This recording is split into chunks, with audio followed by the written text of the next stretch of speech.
ED ഉദ്യോഗസ്ഥരെയും വഹിച്ചു വന്ന വാഹനങ്ങൾക്കു നേരെ പ്രവർത്തകരുടെ രോഷം അണപൊട്ടി ഒഴുകി.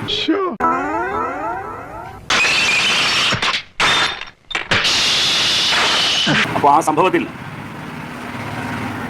ഒരു ടാക്സി കാർ, അയാളൊരു തൊഴിലാളിയാണല്ലോ, അതൊന്നും എനിക്കറിയാൻ മേല, അയാളൊരു തൊഴിലാളിയാണല്ലോ,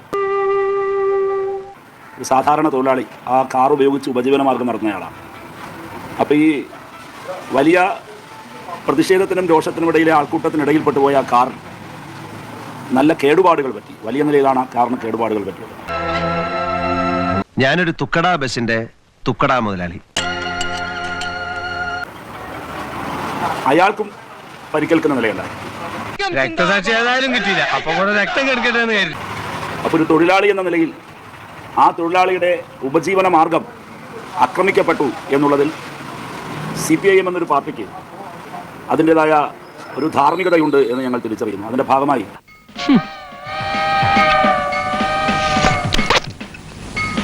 ഇന്ന് രാവിലെ തന്നെ അദ്ദേഹത്തെ CPIMന്റെ പ്രമുഖരായ നേതാക്കൾ അദ്ദേഹത്തെ വിളിച്ചു. ആ വിവരം നിങ്ങളോട് പറയാനാണ് ഈ മാധ്യമ നിങ്ങളെ കണ്ടത്. ഇരുട്ടുകൊണ്ട് ഓട്ടയടിക്കാൻ നോക്കരുത്. നിങ്ങൾ ഈ ഇഷ്യൂസ് മുഴുവൻ ഉണ്ടാക്കിയ ഒരു കള്ളന് വേണ്ടിയാ. ഇത് എന്നെ ഉദ്ദേശാണ്, എന്നെ തന്നെ ഉദ്ദേശാണ്, എന്നെ മാത്രം ഉദ്ദേശാണ്. സഖാവ് ബിജോയും അതോടൊപ്പം തന്നെ സഖാവ് കടകംപള്ളി സുരേന്ദ്രനും രണ്ടുപേരും ആ ചെറുപ്പക്കാരനുമായി സംസാരിക്കുകയും അദ്ദേഹം ഞങ്ങളെ കാണുകയും ഞങ്ങൾ ഒരുമിച്ച് അദ്ദേഹവുമായി സംസാരിച്ച് അദ്ദേഹത്തിൻ്റെ ആശങ്കകൾ കേൾക്കുകയും അദ്ദേഹത്തെ സാന്ത്വനിപ്പിക്കുകയും ഒക്കെ ചെയ്തിട്ടുണ്ട്. ഇവിടെ താനൊരു തൊഴിലാളി നേതാവാണെന്നാണല്ലോ പറയുന്നത്. താൻ എന്ത് നേടി? അദ്ദേഹത്തിനുണ്ടായ വ്യക്തിപരമായ ആ നഷ്ടത്തിൽ, തീർച്ചയായും ഒരു തൊഴിലാളിക്കുണ്ടായ വ്യക്തിപരമായ ഒരു നഷ്ടം, ഒരു സാധാരണ മനുഷ്യനുണ്ടായ വ്യക്തിപരമായ നഷ്ടത്തിൽ ഞങ്ങൾ അദ്ദേഹത്തോട് അങ്ങേയറ്റം വളരെ കൃത്യമായി തന്നെ സംസാരിക്കുകയും അദ്ദേഹത്തിൻ്റെ ആശങ്കകൾ കേൾക്കുകയും അദ്ദേഹത്തിൻ്റെ ആശങ്കകൾ പരിഹരിക്കുന്നതിനുള്ള ഇടപെടലുകൾ ഞങ്ങളുടെ ഭാഗത്തുനിന്ന് ഉണ്ടാകുമെന്ന് അറിയിക്കുകയും ചെയ്തിട്ടുണ്ട്. ഉപജീവന മാർഗമാണല്ലോ. സുഹൃത്തെ, താങ്കൾ വലിയ നേതാവാണ്, തൊഴിലാളികളുടെ അവകാശങ്ങൾക്ക് വേണ്ടി പടപൊരുതുന്ന ധീരനാണ്. ഞാനൊന്ന് ചോദിച്ചോട്ടെ, തൊഴിലിന്റെ മഹത്വത്തെ കുറിച്ച് തനിക്ക് എന്തറിയാം? അപ്പോൾ ആ അർത്ഥത്തിൽ ഞങ്ങളതിനെ കണ്ടിട്ടുണ്ട് എന്നുള്ള കാര്യം, അദ്ദേഹവുമായി സംസാരിച്ച കാര്യവും നിങ്ങളോട് വിശദീകരിക്കാൻ വേണ്ടിയിട്ടാണ് നിങ്ങളെ കാണാൻ വേണ്ടി തയ്യാറാകുന്നത്.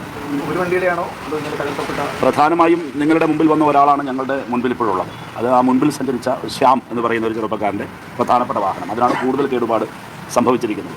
ഒരു കമ്പയിൽ ഒരു കൊടിയും കുത്തി ഇറങ്ങും മുദ്രാവാക്യമായിട്ട്. അതിനാണ് തനിക്കുള്ള ലൈസൻസ് തന്നത്. മറ്റുള്ള ആളുകളെ അവർക്ക് തന്നെ അറിയാമെന്ന് പറഞ്ഞു, അവരെയും ഞങ്ങൾ കാണാൻ ശ്രമിക്കുന്നുണ്ട്. ഏറ്റവും കൂടുതൽ കേടുപാടുണ്ടായത് ഈ പറയുന്ന ചെറുപ്പക്കാരനാണ്. അദ്ദേഹത്തിൻ്റെ ആ യഥാർത്ഥ മാധ്യമങ്ങളോട് ഞങ്ങൾക്ക് കാര്യത്തിൽ നന്ദിയുണ്ട്. അദ്ദേഹത്തിൻ്റെ ആ ഒരു അവസ്ഥ സമൂഹത്തിന് മുമ്പിൽ അറിയിക്കുന്നതിൽ നിങ്ങളും വഹിച്ച പങ്കിനെ ഞങ്ങൾ ശ്ലാഘിക്കുകയാണ്. ഞങ്ങളും അക്കാര്യത്തിൽ ഞങ്ങളുടെ ഒരു രാഷ്ട്രീയ പാർട്ടി എന്നുള്ള നിലയിൽ CPIMനെ പോലൊരു തൊഴിലാളികളുടെ പാർട്ടി ഞങ്ങളുടെ ഉത്തരവാദിത്തമാണ് അതൊന്ന് തിരിച്ചറിഞ്ഞാണ് ഞങ്ങൾ കൂട്ടായി ആലോചിച്ച് ആ ചെറുപ്പക്കാരനുമായി ഞങ്ങൾ നേരിട്ട് സംസാരിച്ചു. ശരി, അല്ല നഷ്ടം ഇപ്പോൾ അതിൻ്റെ ഒന്ന് നഷ്ടത്തെ സംബന്ധിച്ച് പരിശോധന നടത്തി വരണം, എത്രയാണെന്നുള്ളത് പറയട്ടെ. അതെ, അസസ് ചെയ്യണം. അസസ്മെന്റിന് ശേഷം ഇൻഷുറൻസിന്റെ കാര്യങ്ങൾ നടക്കട്ടെ. നമ്മളെ വണ്ടിയുടെ ഇൻഷുർ അടിച്ചിട്ടുണ്ടോ? ഉണ്ടോ? ഇല്ല.